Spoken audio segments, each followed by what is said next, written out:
السلام عليكم، أهلا وسهلا فيكم أعزائي المتابعين. اليوم رح أقدم لكم الطريقة الثانية لعمل الكيك الإسفنجي بدون محسن، بدون زيوت أو سوائل، اعتماده على البيض وأيضا طريقة الخفق.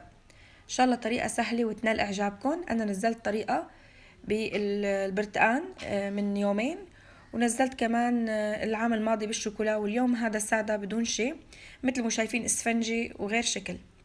رح نبدأ فورا بطريقة التحضير. عندي هون 7 حبات من البيض مقاسهم وسط، إذا عندكم البيض كبير تستخدموا 5 بكفي. أنا عندي مقاسهم وسط لهيك استخدمت 7 مفصولين وبدرجة حرارة الغرفة، كتير مهم. هلأ في ناس بيقولوا لي إنه بيمشي الحال نخفق البيض كله مع بعضه، بيمشي الحال، بس أنا بحس طريقة فصل البيض تاخذ نتيجة أفضل. حطيت هلأ ربع ملعقة صغيرة ملح مشان تماسك بياض البيض، وعندي هون كوب سكر. بفضل استخدم بودرة، وفيكم تستخدموا العادي بس بيكون ناعم الحبيبات.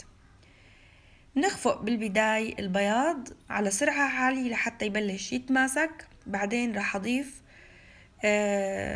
نصف كمية السكر تقريبا بالتدريج، منضيفها على البياض ومنخفق. كتير مهم نخفق البياض لحتى يتماسك، يعني حتى لما نحن بدنا نقلب الطبق يضل محافظ على قوامه، يعني ميرينج متماسك، ما يكون فاصل طبقتين، سائل لحال ومن فوق رغوي. كمية السكر اللي بقيت عندي حطيت على جنب، نضيفها للصفار. هلأ بعد ما تماسك عند البيض، يعني بعد خفق 5 دقايق، شايفين كيف بقلب الوعاء بضل متماسك، هيك لازم يكون. بنخليه على جنب ونجي هلأ للصفار. رح احط عليه نصف ملعقة طعام من الفانيلا، اما سائلة او ملعقة طعام كبيرة من الفانيلا البودرة. رح احط مشان الزنخة ملعقة شاي خل ابيض، وراح احط كمية السكر اللي بقيت عندي.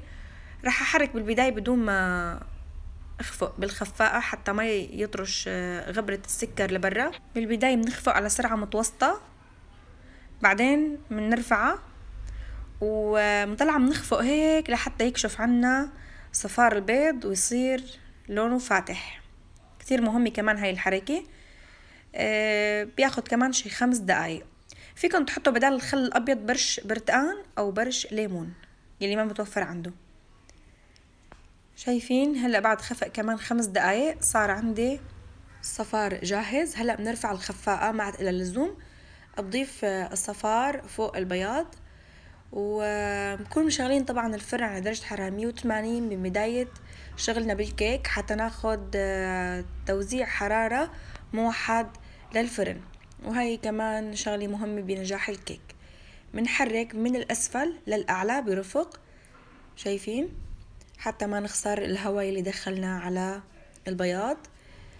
وبنكون مجهزين القالب، إما مدهون بالزبدة ومبطن بالطحين، أو مدهون زيت ومبطن بورق الزبدة حسب ما بدكن. يفضل يكون القالب مقاسه 15 سنتيمتر، أنا عندي 20 سنتيمتر. إذا أخدتوه يعني مقاسه 15 بتاخدوا ارتفاع أعلى للكيك. هلأ بقي عندي الطحين، رح انخله على دفعات. عندي كمية الطحين كوب وربع، منخولين مرتين وهي 3 مرة عم منخلهم. رح احط ملعقة شاي فقط من البيكنج باودر، ما رح نضيف كتير مواد رافعة، ولا رح احط بيكنج صودا لهذا الكيك. رح اكتفي بخفق بياض البيض وايضا البيكنج باودر، لان كل ما كترنا مواد رافعة الكيك بيرتفع كتير وفجأة بيهبط. كمان هي بيكون سبب من أسباب فشل الكيك. بنحرك إذن بالمعلقة أو بالسلك من الأسفل للأعلى لحتى تختفي كمية الطحين. برجع بكرر العملية لتخلص كمية كلها. تمام. رح أضيف كمان ربع كوب من النشا كورن فلاور، ربع كوب مقاس. أنا عم عير بأكواب المقاس يلي ساعتها بتكون 250 مليلتر. تمام. بنحرك هلأ من الأسفل للأعلى برفق، شايفين، بس أنا هلأ عم سرع الفيديو مثل ما حكيت حتى ما يطول الفيديو عليكم أكتر. بنقلب ليختفي الطحين تماما ويتجانس الخليط. انتبهوا ما في ابدا زيت ولا سائل نهائيا. هذا الكيك لازم يترطب اذا بدنا نستخدمه للتورتات او الكيكات. لو حابين تعملوا الكيك بالكاكاو بتشيلوا نصف كوب مقاس طحين وبتحطوا بداله نصف كوب من بودرة الكاكاو الخام المر. تمام. هلأ رح نسكب الخليط بالقالب. شايفين قوامه بيكون هيك تقيل شوي.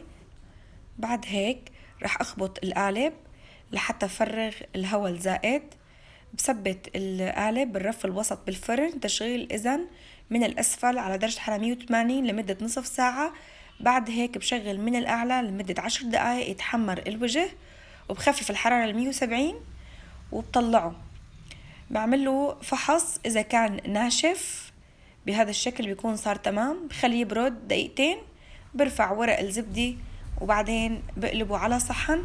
واذا حابين تحشوه يعني كريمات او اي شيء تاني لازم تبردوه بالبراد اقل شيء 5 ساعات، واذا قبل بيوم بيكون افضل.